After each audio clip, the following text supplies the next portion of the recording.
Un grand bonjour à vous tous en ce mardi 16 janvier sur Radio Corse International et Télépaese.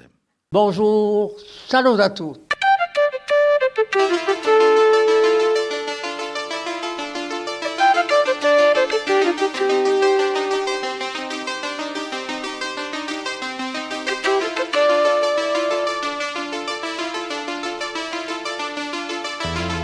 All'ascolto di Radio Corsica Internazionale, prima Radio Corse. Siamo sempre qui. Très heureux de vous retrouver ce matin, comme d'habitude, sur la matinale de Radio Corse International, en simultané sur Télépaese. Oh, j'espère que vous avez passé une très bonne nuit. Bon, on va avoir une petite journée avec un peu de vent sur la région, mais bon, on est parleremo dopo con Philippe Jam de cette météo de ce jour. Et alors, bon, pour débuter ce matinée, on va retrouver Marie-Ange Girolami. Questa settimana c'è da portare di paesi in paesi. Donc, écoutez bien. Et puis, tiens, comme va vous en parler, si vous voulez que vous fasse un petit topo sur votre village, n'hésitez pas à envoyer un petit mot sur les réseaux sociaux, sur le site de Radio Corse International. Et puis après, comme ça, on pourra parler de votre village. On débute avec elle. Allez, c'est parti. Mariangela Geronimi. Saluto a tutti e pace salute, anche se siamo sempre di gennaio, per quest'anno 2024. Allora, principieremo quest'annata di radio biando una spesa di girata in ciò che va giù da contare. Per quest'anno, allora, per ciò che può fare quest'annata, perché è lunga comunque, ma principieremo l'annata girando appena i paesi. E aveva voglia di contare appena paese da paese ciò che c'è da rilevare, appena fatti strani o appena fatti storici, anche se sono passati questi paesi qui. Allora, se volete oggi che parliamo di vostro paese, metteteci in commento di che paese siete e così forse posso trovare qualcosa di non da vostro paese. Per principiare oggi, andiamo in Balagna, andiamo in un paese d'Algaiola, a quasi a poco presso 17 chilometri da Calvi, Calvi, l'isola rossa, è diventata strada Algaiola. Secondo il professore Moratti ed altri autori, Algaiola sarebbe l'erede dell'antica Ardia, fondata dai Venigiani. Questi avevano dato all'insame della regione un nome di Balagna, in ricordo di agida fenigiana di Balanea, di quale erano originari, di un'unione, pensano così. Ugonte è l'Ugonte Saello di Guido, basandosi nella testimonianza di Giovanni della Grossa, dice che il porto d'Algaiola è un pugiolo di un'agglomerazione distrutta dai Romani. Dunque ci sono queste due maniere di pensare. Si dice spesso, parlando di uno vero e anche appena ombroso, uno che si monta appena a sega, pare uno di quattro d'Algaioli. Difatti Algaiola contava prima 4 famiglie assai budanti. C'erano i Guagnara e i Castagnola, che queste famiglie si sono spante, ma c'erano di noi i Badroni e i Giuliani, che elli sono sempre qui. I Zidelloni, i Viuloni di queste 4 famiglie spassidiavano per strette di agida, ingudupati in Montelloni, tutti rigamati da ragoi e i saluti della popolazione e il luogo e anche quelli di forestieri. E disgraziato quello che mancava a salutarli, si vede rimettere in piazza questa fiera dichiarazione, noi siamo di 4 di l'Algaiola. Mintuemo di noi in Algaiola la presenza di Santo Lisandro Sauli, mandato in Corsica nel 1570 da Baba P. V, che è lo santo moltiplicava e miglioranze miracolose, le guérison miracolose, ma che se quantunque piato un pattone da uno di Algaiola che un giorno bulia a Pagiano a Ruffin, so appena corti di Oaretta in noi, o allora erano corti di Oaretta in Algaiola, non mi voglio mica litigare con i miei amici dell'Algaiola, cosa saluto. Dunque, Usacchedio che è giunto dopo Usacchedio di Lalgaiola in un 1643 da 800 pirati barbareschi fu vista da Baretti come una maledizione celeste dopo l'episodio di Ubatone. Andate a sapere. Recupero di viaggio e a domani. Merci Marie-Ange. Allez, jouer domani. Alors, petite surprise. Une petite surprise. Déjà hier, vous avez pu avoir le topo.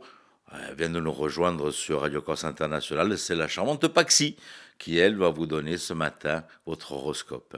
C'est parti pour elle.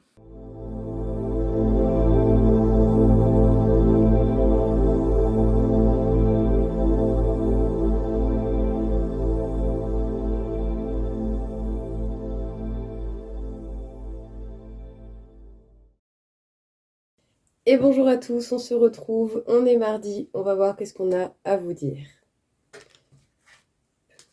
Pour les béliers, n'ayez pas peur du changement, il faut avancer étape par étape, ça sera la meilleure façon d'apporter de la nouveauté dans votre situation. Pour les taureaux, profitez de ce qui vous entoure et de ce qui vous fait du bien et surtout de ce que vous avez déjà réussi à générer dans votre vie, tant que vous le sentez bien. Les Gémeaux, faites des actions qui sont concrètes, pertinentes et efficaces pour pouvoir vous libérer de bons moments dans votre journée. Les Cancers, au fond de vous-même, vous devez déjà avoir pas mal d'informations, pas mal de choses que vous devez faire. Vous le savez, ne les reportez pas à demain. Les lions, vous prenez les choses en main et tout cela vous permet d'atteindre les objectifs que vous étiez atteints. Vous maîtrisez votre vie d'une main de fer. Les vierges,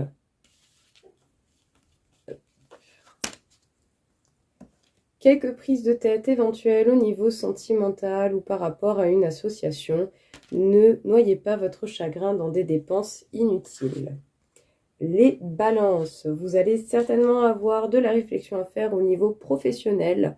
Voyez bien toutes les possibilités qui vous sont possibles. Les scorpions, vous allez peut-être ressentir le besoin d'un petit moment en solo, que surtout au niveau sentimental, c'est important de favoriser ce genre de moment pour son propre bien-être personnel. Les Sagittaires, on peut dire qu'aujourd'hui pourrait être une belle journée avec une personne différente ou une éventuelle rencontre très intéressante. Les Capricornes, écoutez-vous et n'hésitez pas à remanier les choix et les décisions que vous avez déjà pris. Les Verseaux, vous pourrez trouver des jugements et des opinions certainement très utiles par le biais de vos amis et de vos proches. Et les Poissons, bon, journée de travail certainement peu confortable, peut-être qu'autant vous allez avoir une journée un peu inhabituelle et qui vous fera une sensation d'instabilité et vous fera peut-être même sortir de votre zone de confort. Tenez le coup.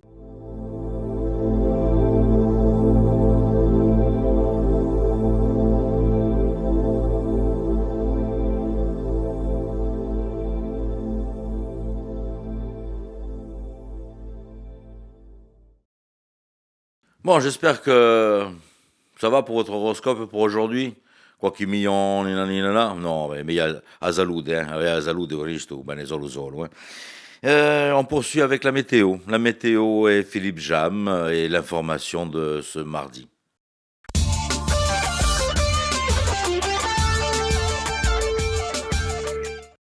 Bonjour à toutes, bonjour à tous, bonjour Auguste. Le ciel sera voilé en ce début de journée de mardi, un ciel qui va devenir plus nuageux au fil des heures de la matinée, avec même quelques petites gouttes sur le relief. La limite pluie-flocon se situant vers 1850 mètres. De belles éclaircies se formeront dans l'après-midi, notamment en Balagne, dans le Cortenay ainsi que sur la côte orientale et la Castagnic. Le Libeccio va encore souffler fort sur la partie ouest de l'île, à ses extrémités et en montagne, avec des rafales atteignant jusqu'à 85 km/h. Les températures maximales de ce mardi en mi-journée seront somme toute agréables. 13 à 17 degrés près des côtes, d'ouest en est, et de 6 à 12 degrés dans l'intérieur de l'île.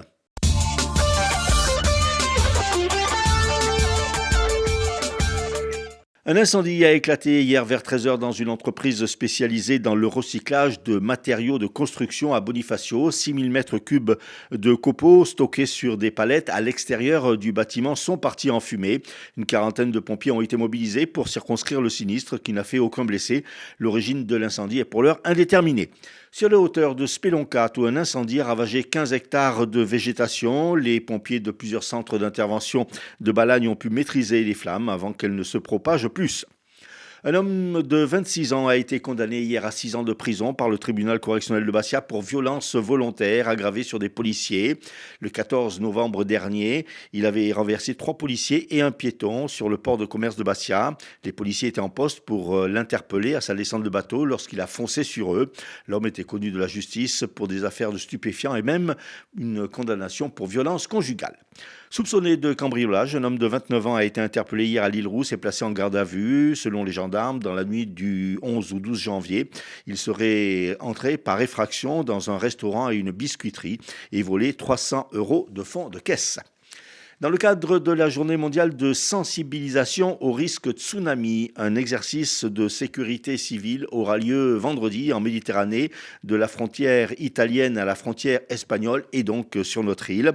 L'objectif premier de cet exercice va être de mobiliser 9 préfectures du sud de la France et de préparer la population aux mesures de sécurité en cas de menace tsunami. Un dispositif d'alerte massif appelé FR Alert va être ainsi déclenché auprès de tous les détenteurs d'un téléphone portable près des côtes. L'exercice simulera une vague fictive énorme se dirigeant vers les côtes entre 10h et 11h15. Cette simulation se déroulera en configuration d'état-major à l'exception d'une zone sud-est au Gros du Roi dans le Gard où des étudiants de l'Université d'Avignon observeront les procédures.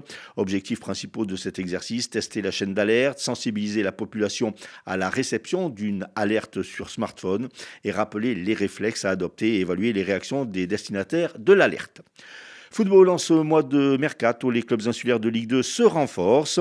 Hier, l'AC Ajaccio a officialisé l'arrivée de l'attaquant guinéen Al-Hassan Touré, âgé de 23 ans, de nationalité australienne. Il évoluait jusqu'à présent au sein du championnat de 2e division de Turquie. Et puis au Sporting Club de Bastia, 3 nouveaux joueurs ont été présentés hier par le président Claude Ferrand.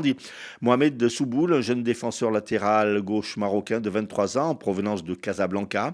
Mahame Sibi, un solide milieu de terrain qui évoluait jusque-là en Suède, à Malmö. Et l'attaquant stéphanois Gaëtan Charbonnier.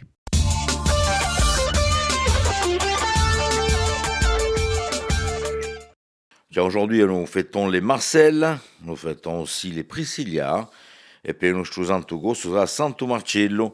Voilà, et puis, comme je l'ai déjà présenté hier, le petit calendrier de la DSEC. Hein, n'hésitez pas à leur passer un petit coup de fil et savoir aussi que vous pouvez en récupérer un. Après, dedans, tout simplement, vous allez voir, il y a de très très belles photos. Hein, de très belles photos que vous allez pouvoir retrouver dans ce beau calendrier de la DSEC avec des photos de Patrice Graziani. Voilà donc pour nos amis de la DSEC de Cervioni. Un petit point sur qu'est-ce qu'on peut faire cette semaine, tiens. Alors, ce mercredi 17 janvier, on va aller tout d'abord du côté de la fabrique de théâtre, le théâtre Alibi, pour ceux qui sont sur Bastia, qui le connaissent plutôt sur ce nom-là. Vous allez pouvoir retrouver donc La Rafle oubliée, un documentaire de Fabio Lucchini. Un petit extrait de ce documentaire très émouvant. J'ai retrouvé cette image avec la foule qui regarde. Quand vous voyez ça, vous réalisez ce que ma grand-mère et ma mère ont vu. Et alors, vous savez, quand elle me racontait l'histoire, ça ne me donnait jamais envie de pleurer. Alors qu'en voyant ça, c'est très dur.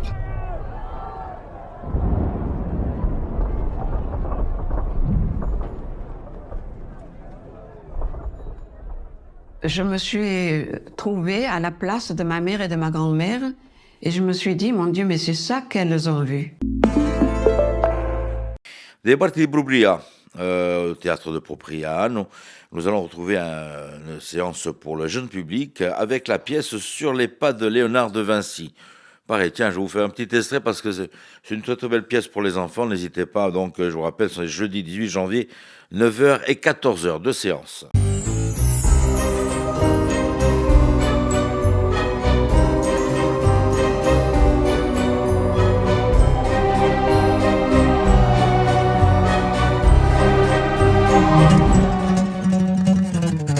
Imaginer, dessiner, annoter, structurer, superposer, esquisser, expérimenter, disséquer, analyser, détailler, enseigner, innover, tester, chercher, toujours inventer.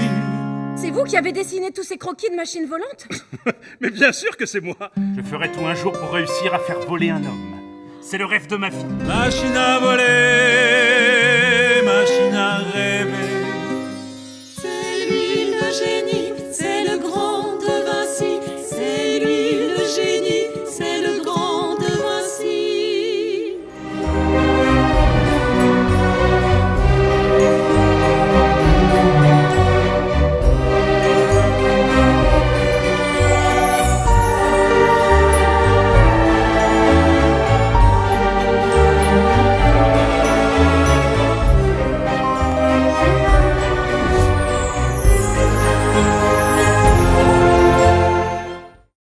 On reste sur le mercredi 17 janvier à 20h30, Spazio Culturale Carlo Rocchi, Biguglia, où nous retrouvons Pierre Richard. Je suis là, mais je ne suis pas là.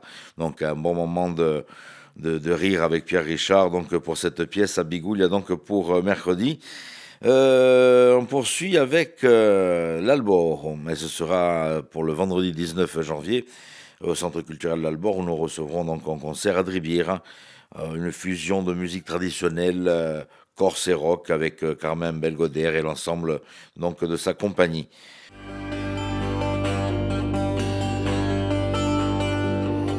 Ne verremo pane Bastille.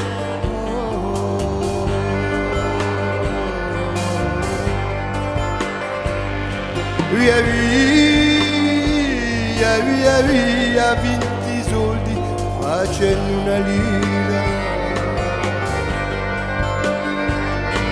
Una lira faccio un franco. Menetri bianchi giotto.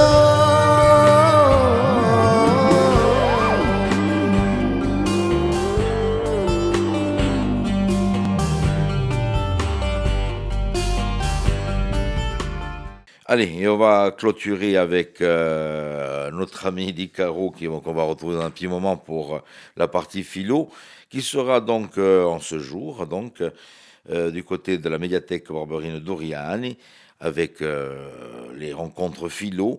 Et le thème sera aujourd'hui l'argent dévise-t-il les hommes? Non, pas du tout. Hein.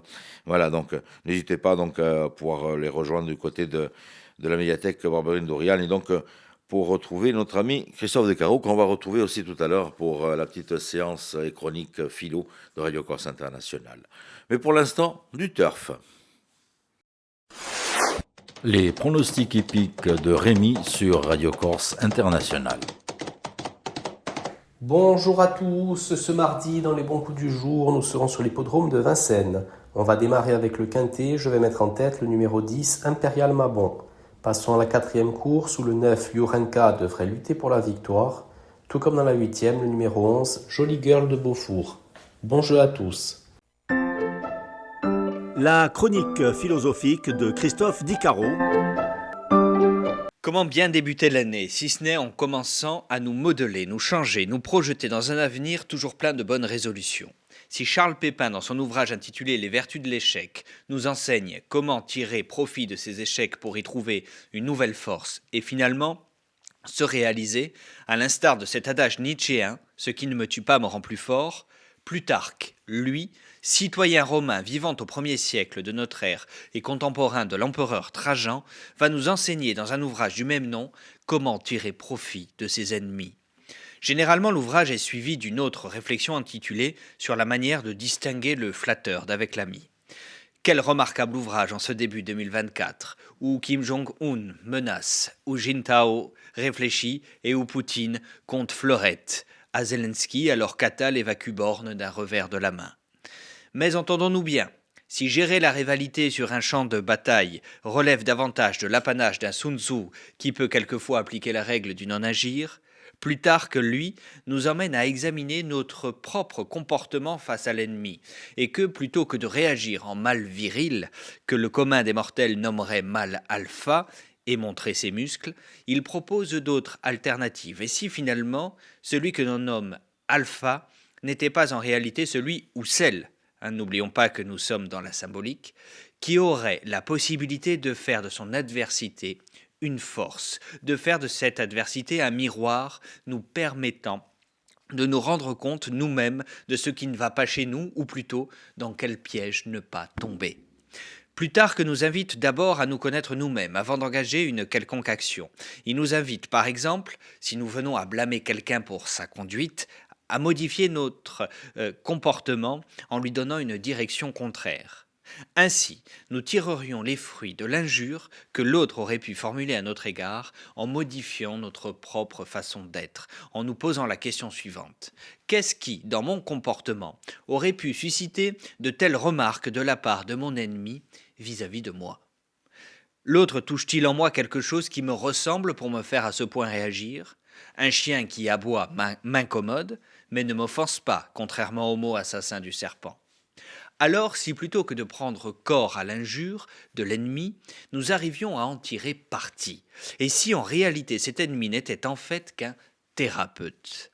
Car en effet, Plutarque est clair là-dessus. Il le dit. Regardez son exemple. Un quidam voulait faire périr Prométhée le Thessalien, il le frappa de son épée et perça un phlegmon, de sorte qu'il lui sauva la vie en le débarrassant de cet abcès crevé.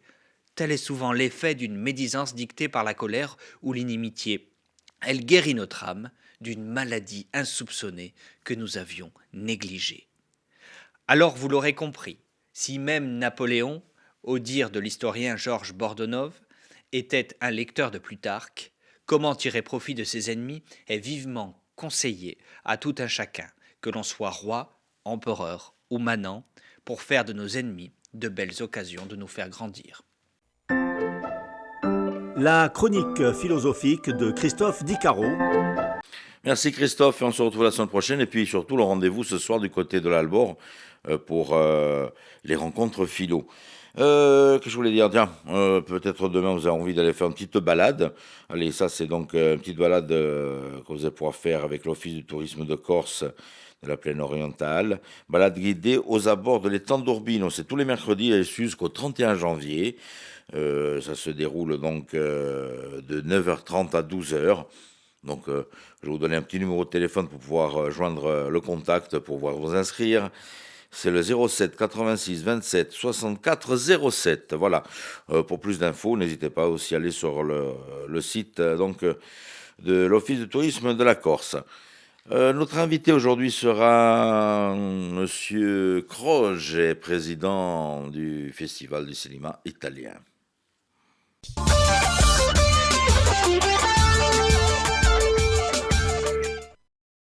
Notre invité est donc aujourd'hui Bati Croce du Festival du film italien. Bati Croce, bonjour. Bonjour. Alors, présentez-nous un petit peu. Il y aura une conférence de presse, bien entendu, d'ici quelques jours, mais donnez-nous un peu les grands thèmes, les grands titres de ce festival italien.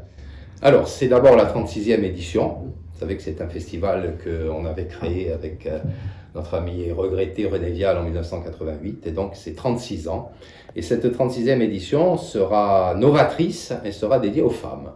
Aux femmes avec beaucoup de films réalisés par de jeunes artistes, et une présidente du jury qui sera Patricia Gattacega, une pianiste et une guitariste qui agrémenteront la soirée d'ouverture le 3 février avec un concert qui sera spécialement créé pour le festival à base de musique italienne, de musique de films italiens, notamment de Ennio Morricone, de Nicola Piovani. Et puis, on aura également le côté novateur, qui est que le festival, à cause de la fermeture du théâtre municipal, qui vous savez est en grands travaux de rénovation, donc le festival ne sera plus au théâtre, mais les projections auront lieu à l'Albor, à Loupine, au centre culturel l'Albor, qui est une salle de 312 places, et également au studio, qui est le partenaire historique du Festival italien de Bastia, et pour la première fois au Régent dans la grande salle qui fait 200 places. Et donc tous les films seront présentés à 4 reprises, très exactement. Il y aura 20 films, dont 18 seront inédits en France. Avec toujours les catégories. Oui, il y a 6 sections. Il y a donc la compétition officielle, il y a le panorama, qui comprend des films du nouveau cinéma italien, il y a un hommage à Pier Francesco Favi, donc, qui est la grande star italienne actuellement, avec 2 films, Commandante et Adagio. Il y a une section spécifique aux femmes, qui s'appelle l'Italie au féminin. Il y a la section habituelle ciné-mémo, avec un film que je pense tout le monde a envie de revoir, dans une copie restaurée. C'est Une journée particulière d'Ettore Scola avec Sofia Loren et Marcello Mastroianni. Et il y a la dernière section, la 6e, qui est consacrée aux enfants, aux scolaires, des écoles, des lycées, des collèges de Haute-Corse. C'est une section qui s'appelle Ciné-Jeunesse et qui leur est spécialement consacrée. Alors, ce qui est important aussi à signaler, c'est que ce festival, en ce qui concerne les nouveautés, c'est qu'il va s'étendre sur 15 jours. C'est ça, c'est la première fois aussi, donc toujours à cause de la fermeture du théâtre, et pour que les spectateurs aient une meilleure visibilité et beaucoup plus donc de possibilités de vision de ces films que l'on présentera en exclusivité. Beaucoup seront présentés en avant-première nationale, donc il sera effectivement dispatché dans des lieux différents. Un mot également sur cette belle affiche qui fait déjà le tour des réseaux sociaux. Elle est très belle, ouais. C'est vrai que c'est une très belle affiche. C'est une affiche qui regroupe beaucoup de stars italiennes comme Stefana Corsi, Pier Francesco Favino, Stefania Sandrelli, Gianmarco Tognazzi. C'est un selfie amical au public corse. C'est une très belle photo qui est tirée d'un film, A Casa Tutti Bene, de Gabriele Muccino. Alors c'est un rendez-vous incontournable, ce festival du cinéma italien. Qu'est-ce qui en fait le succès, en fait ? Je pense que c'est son côté convivial, ce côté chaleureux qu'on a toujours voulu mettre en exergue et en avant. Et voilà, on ne se prend pas trop au sérieux. On veut que le public puisse se divertir d'une manière ludique, tout en s'enrichissant, bien sûr, car il y a également des conférences, des salons littéraires. Et voilà, je pense que c'est un rendez-vous, vous l'avez dit, incontournable. Pour moi, c'est un rendez-vous qui me tient vraiment à cœur. Et voilà, depuis 36 ans, je m'amuse et je pense que les gens peuvent aussi s'amuser à voir des films et à prendre du plaisir avec ces belles comédies italiennes. Vous savez, l'Italie et la culture italienne est très proche de la nôtre. Je me rappelle toujours de la citation du philosophe Jean Toussaint Desandes qui disait: on retrouve toujours notre italianité, nous les Corses. Et comment ce festival est-il vu justement du côté de l'Italie ? Écoutez, il est très bien vu parce que maintenant on a un peu pignon sur rue, que ce soit à Cinecittà, que ce soit au niveau du ministère de la Culture italienne. Et il est bien vu et grâce à ça, on a la possibilité d'avoir toutes ces avant-premières. Cette année, comme je vous l'ai dit, il y a 20 films, dont 18 sont inédits en France. Ils seront présentés en exclusivité et en avant-première. Lasciatemi cantare con la chitarra in mano, lasciatemi cantare, sono un italiano. Buongiorno Italia, gli spaghetti al dente e un partigiano come presidente. Con l'autoradio sempre nella mano destra, un canarino sopra la finestra. Buongiorno Italia con i tuoi artisti, con troppa America sui manifesti, con le canzoni, con amore, con il cuore, con più donne, sempre meno suore. Buongiorno Italia, buongiorno Maria, con gli occhi pieni di malinconia, buongiorno Dio, lo sai che ci sono anch'io. Lasciatemi cantare con la chitarra in mano, lasciatemi cantare una canzone piano piano, lasciatemi cantare perché ne sono fiero, sono un italiano.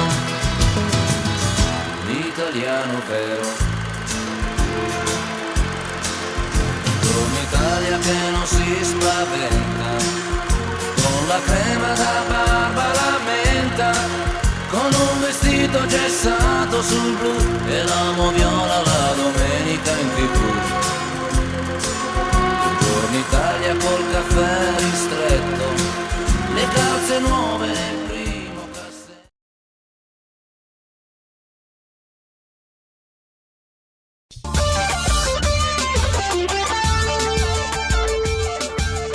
Un grand merci d'avoir passé cette matinale avec nous. Je vous rappelle qu'elle est en rediffusion sur Télépaèse. Vous l'avez aussi en podcast sur la radio, le site de la radio, ainsi qu'en replay.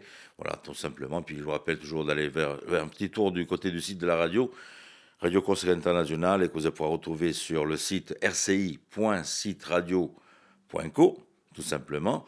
Et là, vous avez tout. La radio en direct, vous allez pouvoir retrouver les podcasts, les replays, et aussi sur la télé d'Orange, vous allez pouvoir écouter votre radio et tout plein de plateformes numériques qui nous diffusent actuellement. Je vous souhaite une très très bonne journée et je vous donne rendez-vous demain matin. Et je vous embrasse très très fort. Bonjour, salut à tous.